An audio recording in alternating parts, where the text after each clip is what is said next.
Alright, hello everyone, welcome back to the channel. Today is Saturday, September 6th, 2025, which means I'm coming at you with another edition of my favorite matches. For those unfamiliar with how this works, it's just me making a list of all the matches that I've seen from this past week or so, from events big and small, from old and new, and just going in front of a camera and talking about which ones I like the most. So, pretty simple concept, pretty easy to understand. It was a pretty slow week this week, I'd say. I don't think there was that much, like, in terms of, like, actual in-ring wrestling. Too much going on there, so... But there is a lot to talk about in some of the Vault collection here, so let's just get right into this, man. I ain't got nothing else to say, bro. Let's get into this. Starting with Ring of Honor's Death Before Dishonor event going down August 29th on Friday. I have already dropped a review on what I thought of the show, so you can watch it up here. So if you want more in-depth look at some of the matches I talk about here, but for the ones that are worth shouting out, I'm gonna mention Lee Moriarty versus El Hua. Very good technical masterpiece here from Lee Moriarty, who's one of the best names on Ring of Honor right now. Bandito versus Hechicero put on another match of the year contender. Honestly, like a fucking really good match here. I'm kind of underselling it here. This was an awesome match. It really brought out the best in both men, especially Hechicero, and it was just more momentum added to Bandito's hot streak of having really good matches. And then also Athena versus Miya Shirakawa was really solid too. Some really good character work from Athena that she continues to put on display. And I hope to see her more in AEW. I hope to see her more in AEW itself. So good stuff here. Also going down this weekend, August 31st, was Clash in Paris, WWE's event. I also did a review that you can now watch over here as well. But the matches worth mentioning would be Rusev versus Sheamus in a good old-fashioned Donnybrook match. That was a good hard-hitting affair between two big guys. John Cena versus Logan Paul, I kind of critiqued, but going back and watching it, the wrestling itself was very good. And I kind of understand a bit more of the call-out matches and stuff, you know, just paying some more homages, because he did that a bit more later on, so I get it. It's still a good match for, like, you know, a more casual fan base that's just kind of getting into it. It's a good starter match to watch and to really help you appreciate what makes wrestling special. So I give it props for that. I recommend it. I'd also recommend the Seth Rollins, CM Punk, LA Knight, Jey Uso match from Clash of Paris as well. That turned out to be a really good, fun, Fatal 4 match, something cool to do after a new champion was crowned. We move on to the weekly TV segment, and I'll be honest, dude, it's just dynamite. I don't know what you want me to say. This is... Not, even Collision was weak this week. Everything else was pretty much weak except for Dynamite. Mercedes Moné versus Alex Windsor for the TBS title. Alex Windsor, I'm so sorry if... You must be one of, like, the 5 people that saw my Forbidden Door review. I'm sorry I ever doubted you and called you, like, a Nepo baby, whatever, like that. This match, fucks. This match is awesome. She did a really good job here. And, of course, Mercedes Moné continues to be awesome as well. Bro Dito versus the Death Riders of... Was it Claudio and Wheeler? I feel like Wheeler Yuta was in this match for some reason. I think he was. It was Claudio and Wheeler. But, yeah, that was a really good match, too. A really good display showcase. Again, Bandito just continues to have amazing momentum all throughout time, basically. And then also the Don Callis family members. Oh fuck, I should have refreshed my memory of which ones were actually in it. Oh, it was Kyle Fletcher and Josh Alexander, because they're team up with the Young Bucks here to take on Adam Page, Jet Speed, which is Mike Bailey and Kevin Knight, and then also Kenny Omega in the main event of it, Dynamite.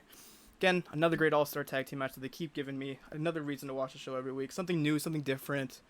Something innovative, I guess you would say. Not really innovative, but, like, it's just something that works for them. Makes their product stand out a lot more than other shows. So, really enjoyed those matches from Dynamite. Not really much else from the weekly programming. Moving on to overseas.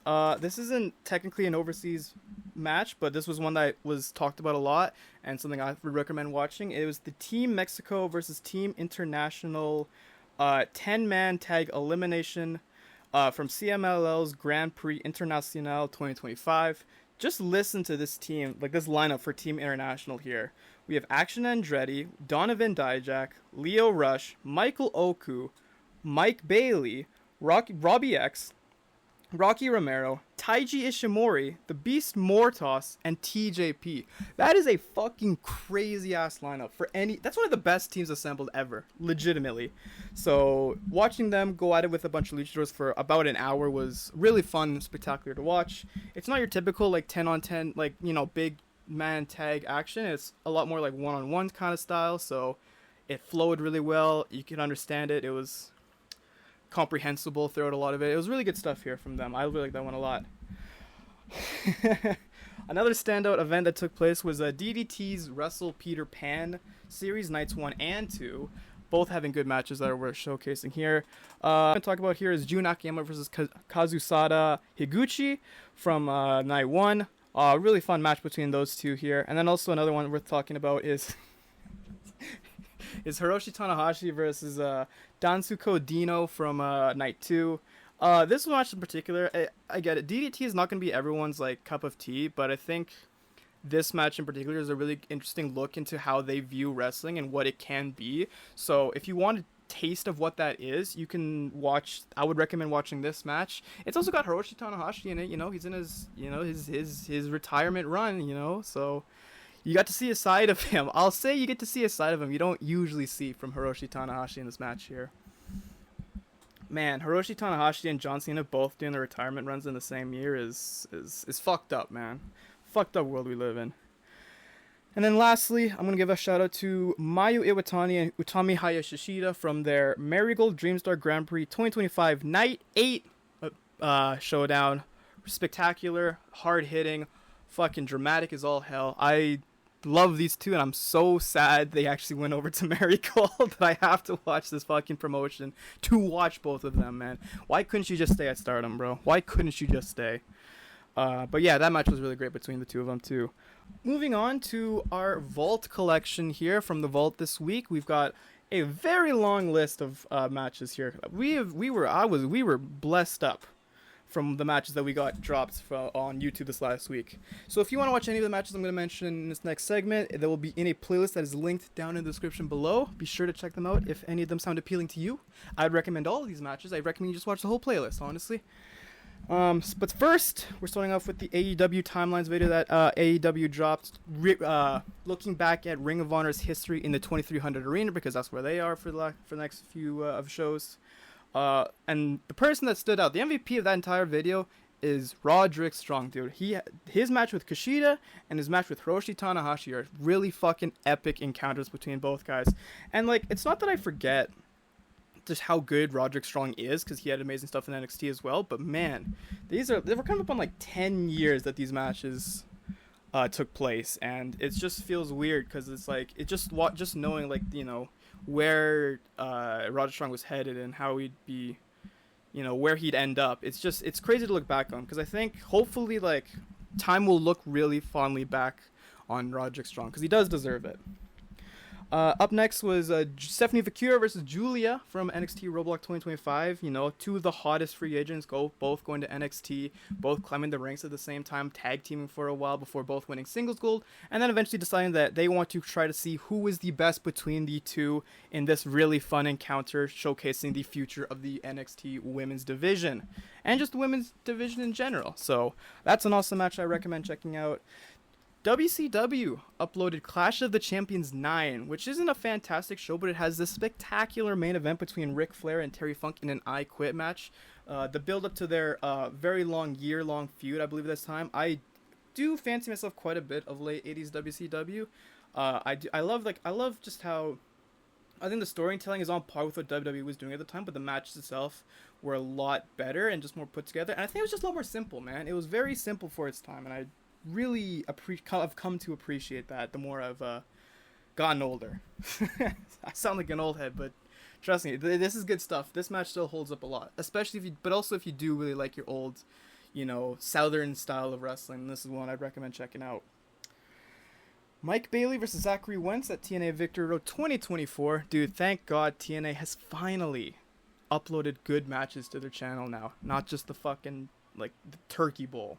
Yeah, this one's awesome. I love Mike Bailey. His time in the TNA X division was awesome.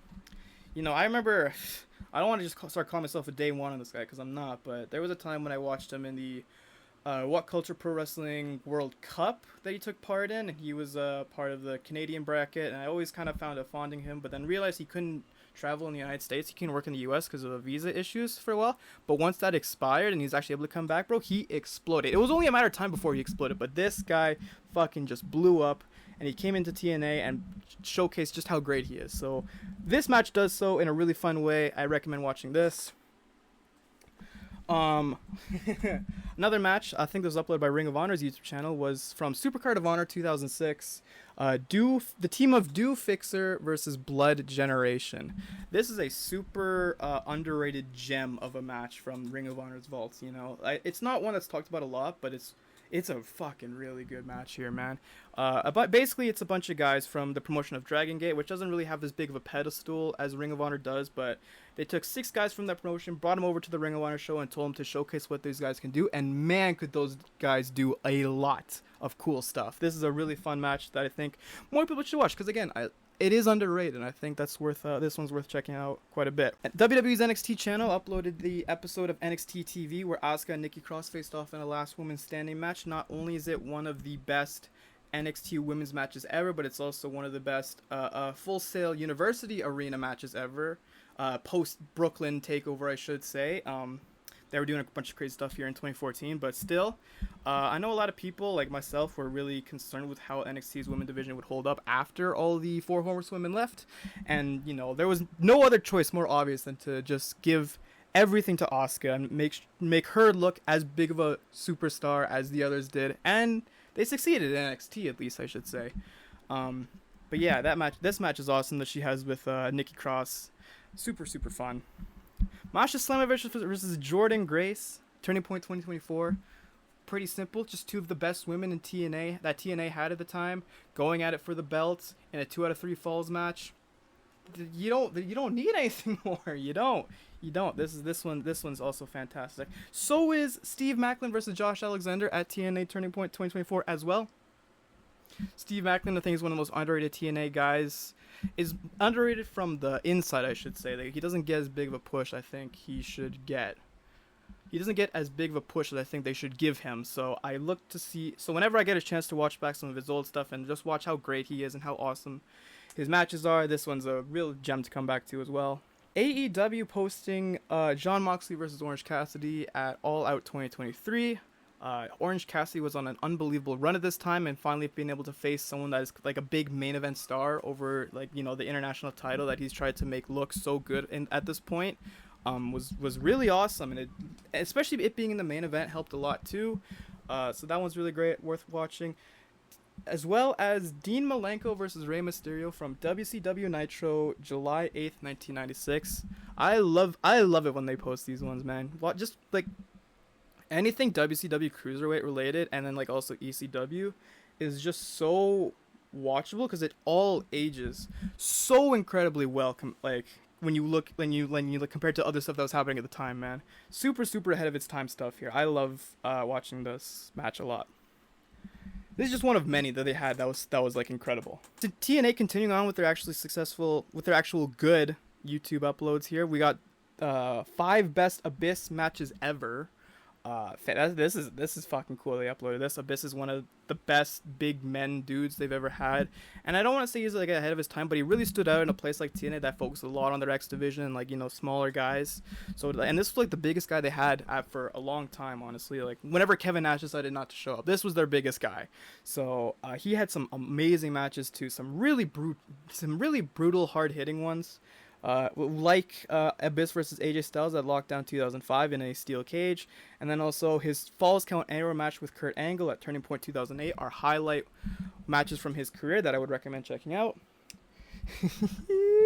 Dude, Stardom Channel's blessing us again with their We Are Stardom series. This time it's Saya Kamitani versus Natsupoi from Stardom Sapporo Rendezvous 2025. I love Saya Kamitani. She's one of my favorite wrestlers in the world right now.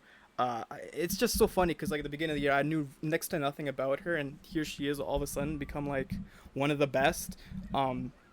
It's so crazy how after everything Stardom goes through, they still find the best women to put their belts on, and like I just go with them with it. Whoever wins the belt, I just think, yeah, that it's so funny because, like, the belt that they have, the World of Stardom Championship, it is legitimately a belt that, like, whoever they put it on, will legitimately be like the best women's wrestler in the promotion, and that's such a rare fucking thing to do. Not even New Japan can get that right all the time. So that's that again, and I just watch this match and you'll see why, dude. It's fantastic. AJ Styles versus Matt Sydal from ROH Hell Freezes Over. This was a crazy circumstance. So this is when AJ Styles came back after the Ring of Honor and TNA agreement fell through because of controversies, we'll put it lightly. So, you know, the crowd was super hyped to see AJ Styles in the ring here again, and against a veteran like Matt Sydal, you can't go wrong with having a bad match here. Someone else you can't go wrong with having a bad match here, Kurt Angle in the year 2003, when he faced Undertaker on the September 4th edition of SmackDown, dude. This is a testament to how good of a wrestler Kurt Angle is, because you take someone like Undertaker, who was in a really slow, not boring, but like not looked back fondly on period of his career, and here he is still pulling out really amazing matches from them. It just goes to show you how quickly Kurt Angle was able to pick up the profession of wrestling here. It's a fantastic match. And finally, the last thing to talk about here was NXT's YouTube channel uploading the entirety of NXT TakeOver Stand and Deliver 2021 Night 1. Again, another super, I don't want to say underrated, but like, wow, what a great card this is. First of all, remember when 5-match cards went 2.5 hours? Because I certainly do. And this made me really sad they aren't that long more. But amazing matches all throughout this entire show. The opener, Pete Dunne versus Kushida. Walter defending his NXT UK Championship against Tommaso Ciampa. MSK versus the Grizzled Young Veterans versus Legado del Fantasma for the vacant NXT Tag Team Championships.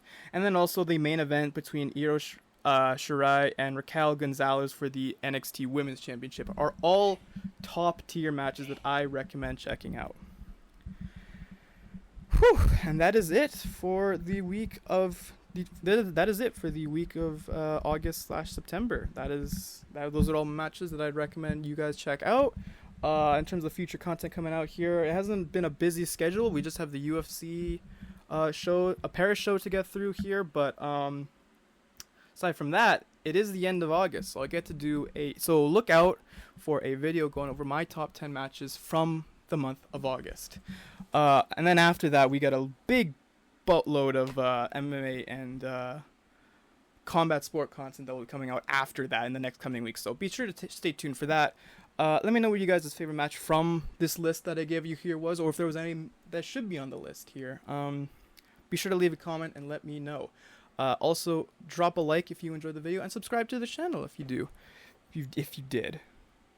And that's going to do it for me, man. I will see you guys in the next video. Goodbye.